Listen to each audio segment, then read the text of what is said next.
Well, I'm a historian and sociologist at the Johannes Kepler University of Linz.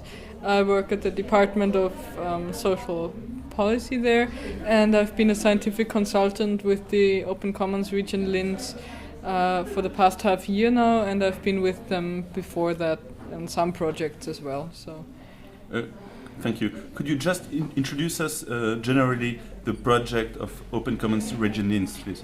Well, it started in 2008-2009 when the city of Linz asked for the University of Linz to conduct a study on the potentials of open commons and digital commons in the region of Linz and Upper Austria, because there was quite some discussion about using this kind of open commons, open data in Austria as well. And when the University of Linz came back with the report, the results were so positive that in 2010 the city of Linz decided to have some kind of coordination bureau for all things open commons basically, and this is where this Open Commons region of Linz started. We named it that way maybe half a year later. And the idea is really to impart or to take all the data that a government creates and make it accessible to the citizens who already are paying for it with their taxes. So our mission is really to instill on the population this sharing of data and this sharing and building communities through public data is something that also municipalities, that is cities, and countries have to care for as well. It's like your public space on the internet, and that needs to be protected as well and defined.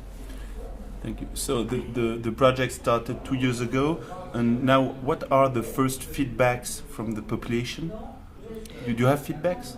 Yeah, we have feedback. Do they use these new tools? Or? Yeah, we are quite we are content with our different projects. We've had an apps contest called Apps for Linz, where we had 39 entries, like 39 functioning pieces of software that people developed on their own on their own time and for free, and just sent to us.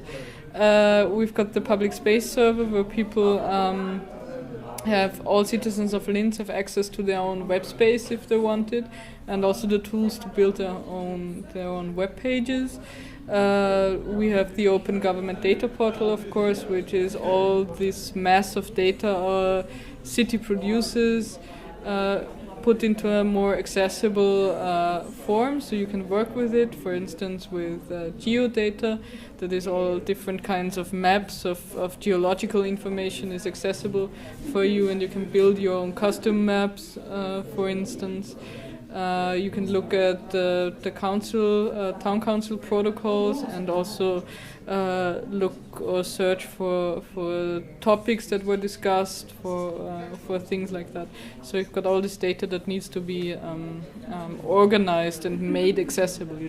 You can't put like this whole lump of data here and say, okay, here it is. You have to develop methods and programs and tools to really make this data usable, and this is what we are doing.